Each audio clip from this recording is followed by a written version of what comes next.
कंगाली में आटा गीला वाली कहावत मौजूदा हालात में पाकिस्तान पर बिल्कुल सटीक बैठती है।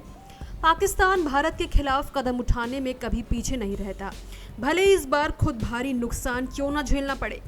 फिलहाल पाकिस्तान गहरे आर्थिक संकट से जूझ रहा है, लेकिन इसके बावजूद उसने भारतीय विमानों के लिए अपने हवाई क्षेत्र का इस्तेमाल रोक दिया है।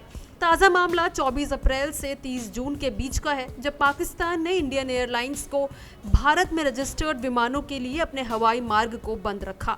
इस कदम से भारत पर तो खास असर नहीं पड़ा, लेकिन पाकिस्तान को महज 2 महीने के भीतर लगभग 41 करोड़ रुपए का सीधा नुकसान हो गया। यह आंकड़ा पाकिस्तान के रक्षा मंत्रालय ने खुद नेशनल असेंबली में पेश किया। मंत्रालय के अनुसार ये घाटा केवल 24 अप्रैल से 30 जून के बीच का है, और अगर आज तक का हिसाब लगाया जाए तो नुकसान का आंकड़ा और भी बड़ा होगा। ये प्रतिबंध तब लगाया गया था जब भारत ने पहलगाम हमले के बाद सख्त रुख अपनाते हुए 23 अप्रैल को सिंधु जल संधि को निलंबित कर दिया था। इसके जवाब में पाकिस्तान ने फैसला लिया कि भारतीय पंजीकृत या भारतीय एयरलाइंस द्वारा संचालित विमानों को अपने हवाई क्षेत्र से गुजरने की अनुमति नहीं देगा।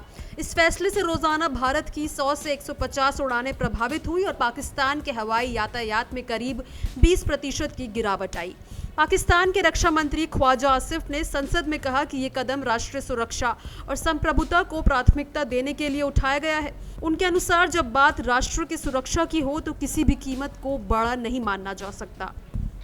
हालांकि उन्होंने ये भी स्वीकार किया कि इस प्रतिबंध से उनके देश को ही भारी आर्थिक नुकसान हुआ है।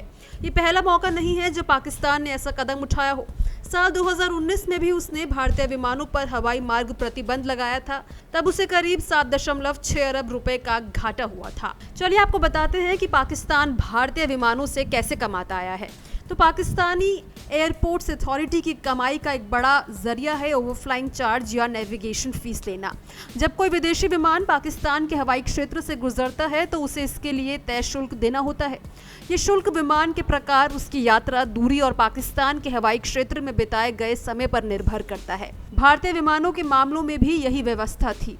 रोजाना लगभग 100 से 150 भारतीय उड़ानें पाकिस्तान के हवाई क्षेत्र से गुजरती थी, जिससे पाकिस्तान एयरपोर्ट्स अथॉरिटी को करोड़ों रुपए की कमाई होती थी। 24 अप्रैल को प्रतिबंध लगने के बाद यह आय पूरी तरह से बंद हो गई। सिर्फ ओवरफ्लाइंग चार्ज ही नहीं, बल्कि पाकिस्तान के हवाई अड्डों पर दी जाने वाली अन्य सेवाओं जैसे लैंडिंग फीस, पार्किंग फीस और ग्राउंड हैंडलिंग से भी कमाई घट गई। अब ये प्रतिबंध कब तक रहेगा वो भी जान लीजिए। तो मौजूदा हालात में पाकिस्तान ने ये स्पष्ट कर दिया है कि भारतीय विमानों के लिए उसका हवाई क्षेत्र अभी बंद रहेगा। कम से कम अगस्त के अंत तक इस पर कोई ढील नहीं दी जाएगी। इसके जवाब में भारत ने भी पाकिस्तानी विमानों को अपने हवाई मार्ग से प्रतिबंध कर रखा है। इस पूरे प्रकरण ने पाकिस्तान की आर्थिक कमजोरी और कूटनीतिक जिद को साफ तौर पर उजागर कर दिया है। भारत को भले ही इस फैसले से वैकल्पिक मार्गों के कारण कुछ अतिरिक्त समय और लागत झेलनी पड़ी हो, लेकिन पाकिस्तान के लिए ये कदम आर्थिक तौर पर आत्मघाती साबित हो रहा है। तो इसको लेकर आपकी क्या राय है, कमेंट बॉक्स में ज़रूर शेयर करें।